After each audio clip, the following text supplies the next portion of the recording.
Thank you. So when people are getting these codes back from the IRS, the normal person reporting a W-4 that's just coming into this is going to be, they're going to have that fear that's put into them because we've been indoctrinated to be so scared of the IRS. Yeah. Well, and other groups are fear mongering on that, saying, "Oh, they led you wrong. They did you wrong. You did it wrong, and you shouldn't have done this document or this." Well, you didn't sign anything, so there's nothing wrong. Okay, there's no endorsement on it, and your good faith is right on the front of the document that we give a cover letter for to explain everything we're doing. So these people have all taken parts of what I've taught and used it.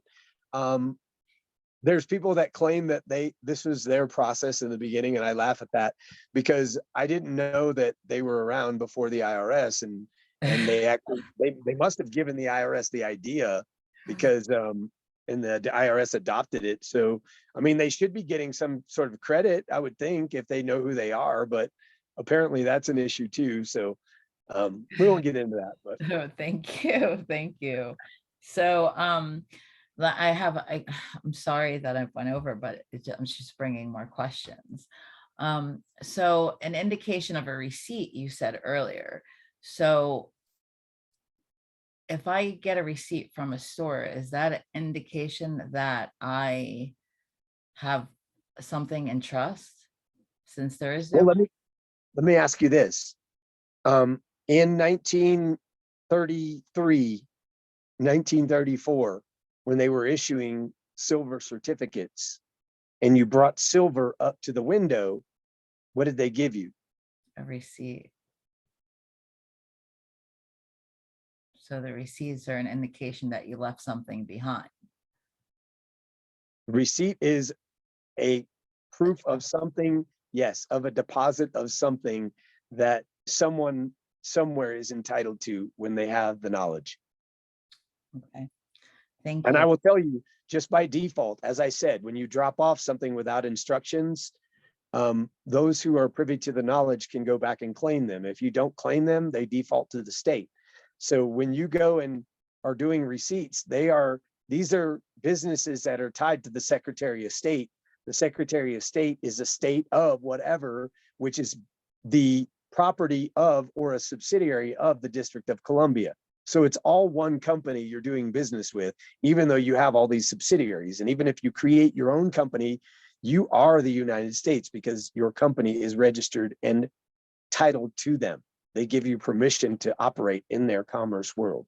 So a country, for example, someone from a different country, I get this quite often, that's just a different company you have business with. It's not a country at all.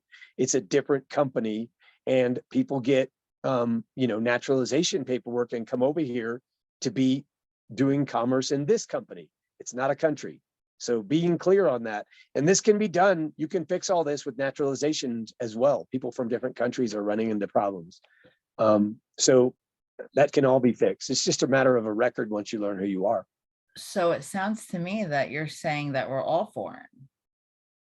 Well, we are foreign, but we use domestic documentation that changes a record and we don't know how to fix it. We don't even understand it. We Right. don't know that there is no tangible money with what we're doing. We're only able to make credit on signatures right now. So until we learn that, then everything we own, even houses, cars, everything is titled to someone else. And a So, mortgage is nothing more than a promise to pay something that is already paid for. And when you signed at the closing table, that mortgage is paid for right away. They're creating a contract, a purchase contract after that to pay in installment notes, and that's your consent.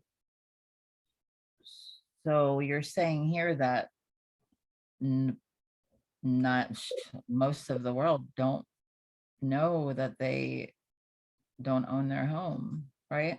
They don't. Correct. Okay. Yeah, look on the deed. It says that you're a tenant. Okay. It Thank you. says right there. Yep. Thank you. So now It's when, fixable though. It can be fixed. It can be fixed with knowledge. People just got to learn.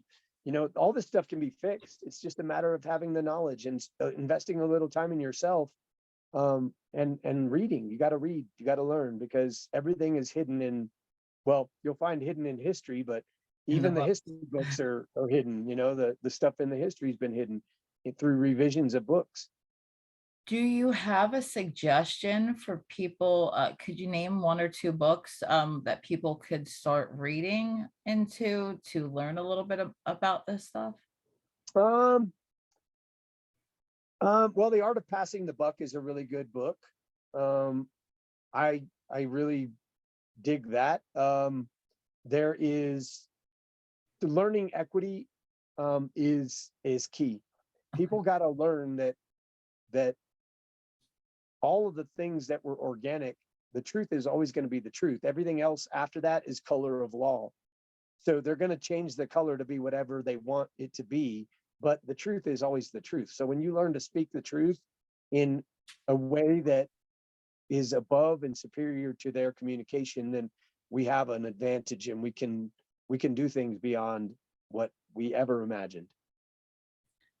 Thank you. You're saying color of law. So could you elaborate on that more? When you say color, I'm thinking like a black and white color. No, Purple. statutes, rules, and codes are color of law. So when they are ruling on a case, when you're in their company and you are in a controversy with whomever or them, I say them being the state of or the municipality, you always are the liable party in that. So until we correct a record, we're going to go in and be responsible for something that someone else created. And that's where we're not supposed to be the surety for a stranger. Thank you. So my next question, and then we'll get ready to wrap this up if that's okay. Do you offer one-on-ones, or is there some kind of consult that somebody can speak with you individually if they have an immediate concern or anything like that? Yeah, I don't like 11th hour stuff, because this is stuff that people have created before, that, I understand it needs to be fixed, but I don't like those because of that. And I'm not going to hide and pretend that I do. I'll help people, and I don't mind giving people help in any way. I want to help anyone that I can. But I do offer consults, one-on-ones with people, and providing remedy to their issues. And each situation is individual. So I can't give like one class and say, okay, everybody go do this. Right. It has to be your desires and where you want to be. Some people just want to get out and be done. Some people want to, create a trust where they're going to have protection for their families for future generations. And so that's a legacy trust will be something that is implemented for that type of situation. But there's different situations for different individuals, and each party is at a different place. I talked to somebody that was going through a separation with somebody that they were involved with, and so they're learning how to make interest in a property that they have, real property that they have, and personal property that they have, and make the record of that, because, well, right now it's considered abandoned, and their own titles, even their own certificates of live birth, are abandoned property until we learn to claim them. They don't realize that the notice in the paper for the baby being born is notice of abandoned property that no one ever goes and claims. So that's the initiate point, that we need to learn that something is out there.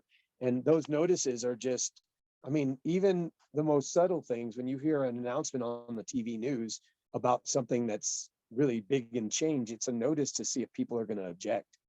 So it's all a test. We're all being tested Public all the notice. time.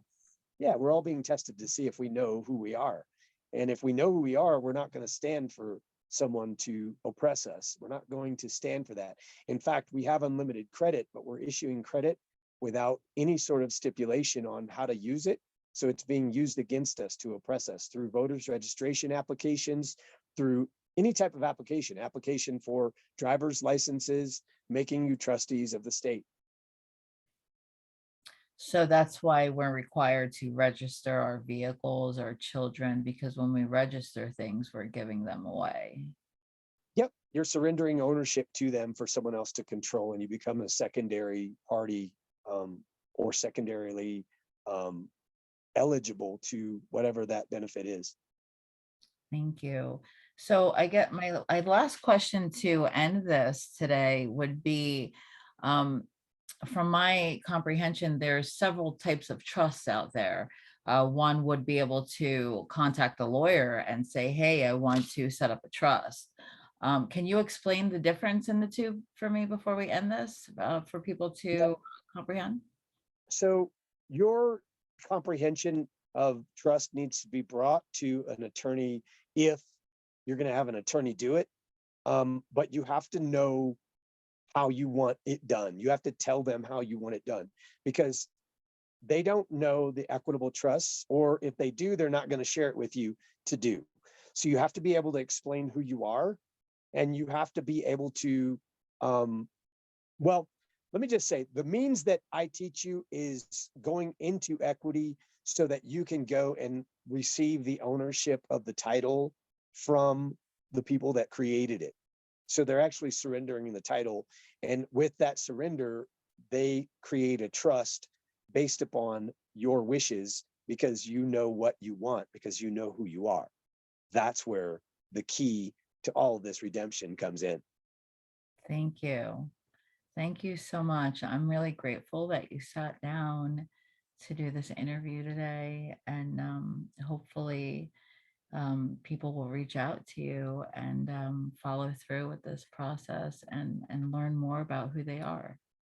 Yeah, you know what? That's all I ask, is that people get involved in realizing that there's things that go on that are around you that we're not paying attention to, and until we start paying attention to those things that exist around us, we're not going to ever come out of this slumber of lack of knowledge. It's not hard. It's right there. It's all available for everyone to use, but you have to know it exists. You have to accept it, and you have to utilize it the way that the creator gave you to utilize it. So it's a knowledge.